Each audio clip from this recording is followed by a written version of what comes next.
Hola, hoy trabajaremos el tema denominado la Reforma Religiosa Protestante. La Reforma Protestante consistió en el conjunto de movimientos religiosos que cuestionaban abiertamente los dogmas o las reglas de la Iglesia Católica y también la autoridad del Papa. Estos movimientos religiosos se originaron en Alemania en 1517 y fueron liderados por un profesor de teología de la Universidad de Wittenberg llamado Martín Lutero.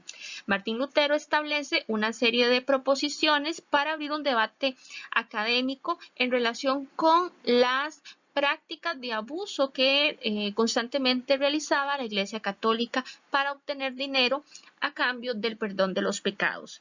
En ese sentido, Martín Lutero establece un documento denominado las 95 tesis, que en ese documento él propone una serie de acciones para poder cambiar todas esas prácticas que él consideraba injustas y contradictorias de la Iglesia Católica. En esta imagen vemos una representación de Martín Lutero, donde está prácticamente colgando esas 95 tesis en la puerta de la iglesia de Wittenberg, que era el lugar donde él vivía. Cabe destacar que esas 95 tesis o propuestas que criticaban a la Iglesia Católica fueron parte de un documento denominado El cuestionamiento al poder y eficacia de las indulgencias, escrito por él. La Reforma Protestante criticaba fuertemente la usura de la Iglesia. La Iglesia vivía momentos de crisis económica y a raíz de esas crisis, pues no tenía otra opción que buscar maneras para obtener dinero. De ahí que la usura fue una práctica muy común dentro del clero.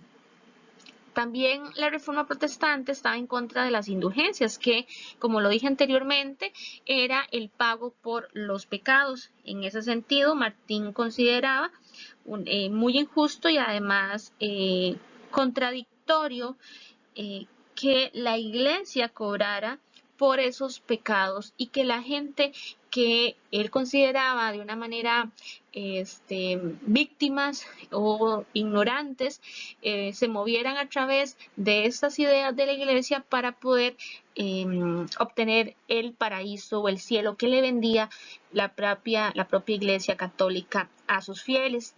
Se debe destacar que el caso de Martín Lutero, en esas ideas que él planteaba, partía básicamente de la necesidad de una religión interior. Él consideraba, no era que él estaba en contra de la religión, sino que él creía que la religión tenía que reestructurarse, que debía cambiarse.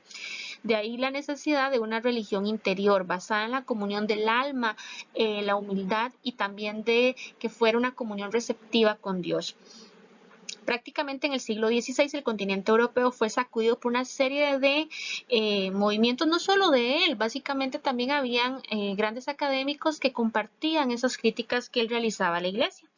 Y bueno, y la última que están acá en el esquema de las críticas que él hacía era la venta de cargos eclesiásticos. En esa crisis que pasaba la Iglesia Católica, no le quedó más opción que vender cargos eclesiásticos a aquellas personas que tenían pues poder económico y querían ostentar este tipo de cargos. Es importante destacar que Martín Lutero tuvo el apoyo de los reyes de Alemania. ¿Por qué? Porque los reyes de Alemania, viendo que la Iglesia quería mantener siempre el poder y que eso estaba debilitando el poder de la monarquía, pues creyó que era conveniente seguir las críticas de Martín Lutero y de esta manera reducir el poder que tenía la Iglesia en Alemania, más que ya estábamos en un proceso de estados nacionales donde ya se creía que era importante fomentar los nacionalismos, a diferencia de que la Iglesia planteaba una idea universal de ciudadanos o por decirlo de algún modo de habitantes a nivel de Europa. Continuamos con la siguiente diapositiva. En esta imagen lo que se retrata es básicamente esa crítica que hace Martín Lutero, donde él decía que moralmente la iglesia estaba en decadencia y estaba más preocupada por las cuestiones políticas y económicas que por las cuestiones religiosas.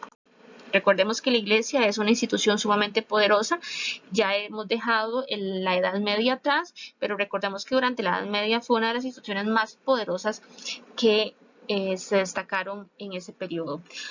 Vamos a ver causas religiosas de la Reforma Protestante.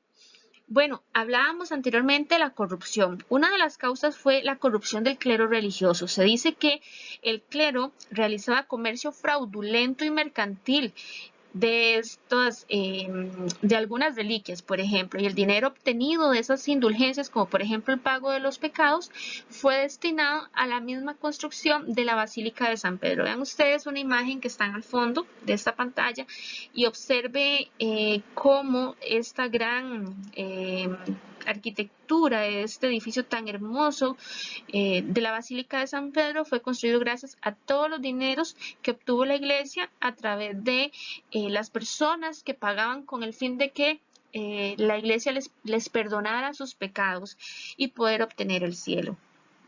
Recordemos también que la iglesia en un momento de crisis llegó a vender espinas de la cruz de Cristo y la gente creía que eso era real y compraban con altos montos espinas de la cruz de Cristo, así como otros elementos, por ejemplo, pedazos de madera de la cruz, y así una serie de cosas y artilugios que la iglesia inventaba para obtener así ganancias. Otra de las causas es la ignorancia del clero. Recordemos que no todos sabían de teología, no todas las personas que ocupaban el puesto de clérigo o sacerdote sabían básicamente de lo que consistía el cristianismo teológico. De ahí que la ignorancia y el mal comportamiento de los sacerdotes representó una serie de problemas muy graves para la iglesia, pues los sacerdotes son considerados intermediarios entre los hombres y Dios. A un lado de la pantalla pueden observar la imagen de Martín Lutero, donde se indica una frase muy propia de él, que dice: es mejor ser divididos por la verdad que ser unidos por un error. Ok, continuamos. Otra de las causas es el aumento de los estudios religiosos. Esto básicamente porque recordemos que la imprenta de Gutenberg, que fue un invento muy importante a inicios del Renacimiento, permitió la divulgación de textos sagrados y de otras religiones. Ya no se transcribían como hacían los monjes antes, sino que ahora a través de la imprenta se podía producir textos en masa, y esto hace que haya muchas personas que accedan a los documentos religiosos y que hagan diferentes interpretaciones de la doctrina cristiana. Por ejemplo, vamos a ver diferencias entre dos grandes fundadores del cristianismo. Por ejemplo, San Agustín de Hipona, que consideraba que la salvación del hombre era alcanzada por la fe únicamente, a diferencia de Santo Tomás de Aquino, que consideraba que solo la fe, pero también las buenas obras, conducen a la salvación eterna. Veamos causas sociales y económicas de la Reforma Protestante. Se habla de que la burguesía, que es esa nueva clase social que está surgiendo en esos momentos de expansión del Renacimiento y de estos momentos de Reforma Protestante, sentían una necesidad de una nueva ética religiosa, más adecuada al tema de la expansión comercial y a la transición que estaban experimentando del feudalismo hacia el capitalismo. Causas políticas de la Reforma Protestante. Recordemos que la Iglesia Romana tiene sede, y en ese momento también, en el Vaticano hasta el día de hoy, y se presentaba como una institución universal que unía al mundo cristiano.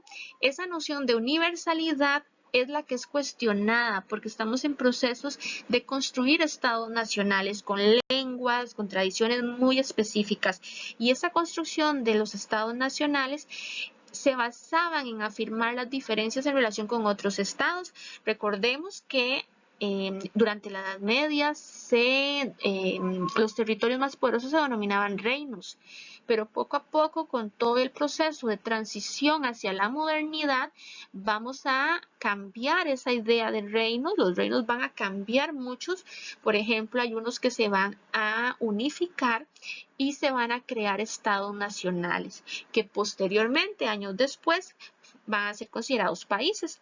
En este momento de Reforma Protestante estaban en ese proceso de crear estados nacionales y era necesario que cada estado nacional tuviera su propia lengua reconocida, sus tradiciones, a diferencia de los otros estados.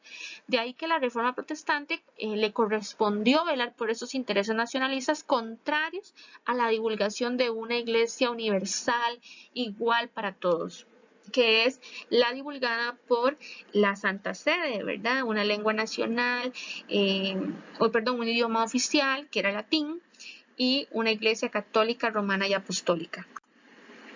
Finalmente, cierro con esta frase de Martín Lutero que dice: el pensamiento está libre de impuestos, y eso es una de las críticas más fuertes, principalmente era económica, en relación con las prácticas de la Iglesia Católica.